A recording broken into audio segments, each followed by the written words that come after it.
Good morning, student. Jai Swaminarayan. Subject Automobile Industrial Management. In this subject, last time we are period lecture. We are discussing about the in AIM subject unit number 2, shares and debenture. Subject name is unit number 2. Name is sources of rising business finance. That means કે ધંધાકીય નાણાં ઊભા કરવાના સ્ત્રોતો. Business ફાઇનાન્સના sourcing કયા કયા છે તે આપણે જોઈએ. તો એમાં ફર્સ્ટ છે શેર, સેકન્ડ છે debenture, third one is bond, fourth one is commercial bank, fifth one is public deposit. આ વસ્તુ આપણે લાસ્ટ લેક્ચરની અંદર ડિસ્કસ ઓલરેડી કરી ચૂક્યા છીએ. એની અંદર આપણે શેર્સ વિશે સમજ્યા હતા કે શેર્સ કોને કહેવાય, પ્રપોઝિશન કંપનીને કેપિટલની અંદર પાર્ટનરશિપ કઈ રીતના કરાય છે, types of shares, preference shares, ordinary shares, differ shares. પછી એના દરેકની કમ્પેરિઝન આપણે જોઈ હતી કે કયા શેર્સથી શું ફાયદા થાય છે. ધેન આપણે ડિબેન્ચર જોયું હતું કે debenture is a medium to long term debenture instrument used by large company to borrow money at fixed rate of interest. Debenture holder are the creditor of the company carrying fixed rate of interest. FD જેવું છે એક debenture, આપણે એ બી સમજ્યા હતા, એના ફાયદા ગેરફાયદા એ બી જોયું હતું. નેક્સ્ટ આપણે આજે જોવાનું છે બોન્ડ. તો bond is a debit debenture investment in which investor loan money to entire cooperate which borrow the fund of defined period of time at the variable or fix interest rate. મતલબ કે કોઈ બી ક્લાયન્ટે અથવા તો કોઈ બી ઇન્વેસ્ટરે જે તે કંપનીની અંદર ઇન્વેસ્ટ કર્યું છે અને પીરિયડ ઓફ ટાઈમની અંદર જેટલી ઇન્ટરેસ્ટ હોય છે એ ડિબેન્ચરની અંદર ફિક્સ રેશિયો હોય છે, જ્યારે બોન્ડની અંદર ફિક્સ નથી હોતું. જેટલું વેરિયેબલ ઇન્ટરેસ્ટ થતું હોય, વેરિયેબલ માર્કેટ પ્રમાણે જેટલું ઇન્ટરેસ્ટ વધઘટ થતું હોય તે એને મળતું રહે છે, અને જ્યાં સુધી ફિક્સ રહેતું હોય ત્યાં સુધી ફિક્સ ઇન્ટરેસ્ટ રેટ પણ મળતું રહેતું હોય છે. તો bonds are used by the company, municipalities, state and several government to raise the money and finance variety of project and activities. પછી owner of bond are debit holder are creditor for the issuer. બોન્ડના owner જે હોય છે debtor, debenture holder અને creditor હોય છે. હવે બે ટાઈપના બોન્ડ આવે છે, secure bond and unsecure bond. Secure bond કોને કહીશું આપણે? Can claim on the property after bond limit. બોન્ડની લિમિટ પૂરી થઈ જાય પછી આપણે ક્લેમ પ્રોપર્ટી ઉપર કરી શકીએ છીએ. જ્યારે અનસિક્યોર બોન્ડની અંદર છે કે debenture could not claim on the property. Property ઉપર કોઈ પણ જાતનો ક્લેમ કરી શકતો નથી, તો તેને અનસિક્યોર બોન્ડ્સ કહે છે. હવે વાત કરીએ કોમર્શિયલ બેંક. તો કોમર્શિયલ બેંકની અંદર a bank the offer service to the general public and to companies. Bank શું કરે છે? એક સર્વિસ પૂરી પાડે છે પબ્લિકને અને કંપનીને ફાઇનાન્શિયલ હેલ્પ કરવા માટે.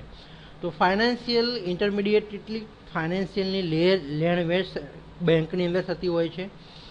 Grant the loan to private and government sector. Private sector અને ગવર્મેન્ટ સેક્ટરની અંદર લોન પાસ થતી હોય છે બેંક દ્વારા. તો આ ત્રણ ફંક્શન છે કોમર્શિયલ બેંકના. પીડીની વાત કરીએ, ધેટ્સ મીન્સ કે public deposit. Public deposit are in the important sources of financing the medium term and long term requirement of a company. That's means કે પબ્લિક જે ડિપોઝિટ કરે છે એના સોર્સિસ કયા કયા છે, તેનું ફાઇનાન્સનું જે છે મીડિયમ ટર્મ અને લોંગ ટર્મ રિક્વાયરમેન્ટ જો હોય જો કંપનીની, તે પબ્લિક ડિપોઝિટની અંદર રહેલી હોય છે.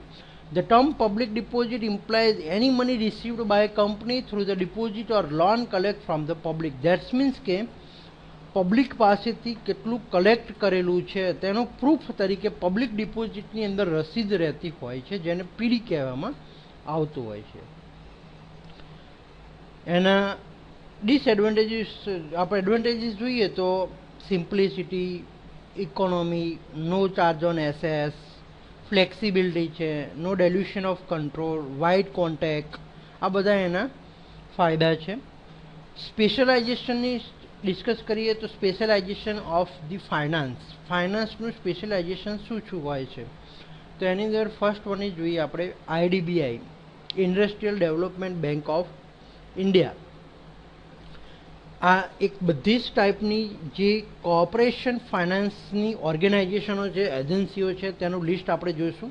આ ક્વેશ્ચન્સ તમારા સ્ટુડન્ટ 3 માર્ક્સનો આવતો હોય છે જીટીયુ એક્ઝામની અંદર, કે ફાઇનાન્સ એજન્સી કઈ કઈ હોય છે. તો એમાં ફર્સ્ટ છે આઈડીબીઆઈ, સેકન્ડ વન છે આઈએફસી, ઇન્ડિયન ફાઇનાન્સ કોર્પોરેશન, ત્રીજું છે ICICI industrial credit and investment corporation of India, ચોથું છે NIDC national industrial corporation of India, પાંચમું છે NSIC national small industry corporation, six one is LIC life insurance corporation, next છે GIC Gujarat industrial investment corporation, GIDC છે that's means કે Gujarat industrial development corporation, GSIC છે Gujarat small industry corporation, and last one is GSFC તો કે Gujarat state finance corporation.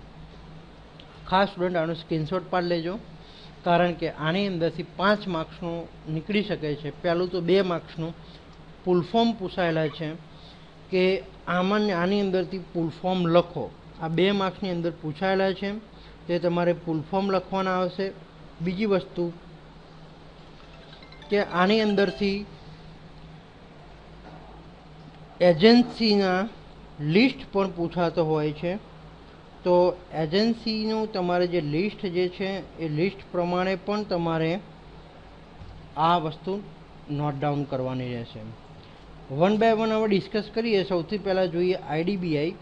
તો IDBI છે industrial development bank of India. Industrial development bank of India એની વાત કરીએ તો the main objective of IDBI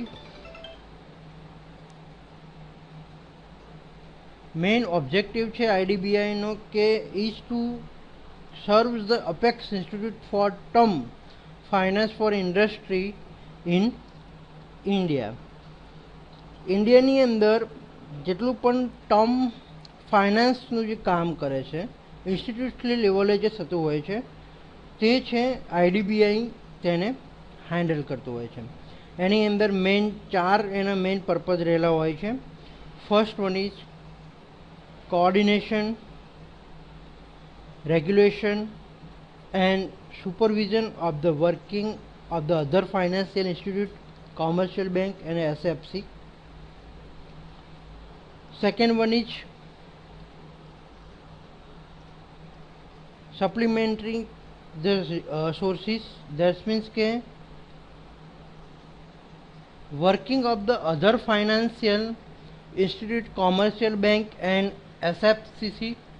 Next one is planning, promotion and development of the key industries and diversification of the industrial growth. That means ke devising and enforcing a system of industrial growth that conform to the national properties.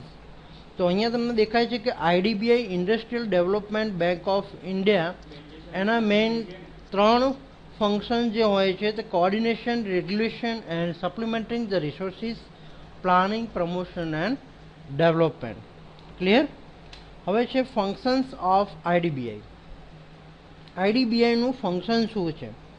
તો to grant the loan grant કરવાનું તે main એનું purpose છે.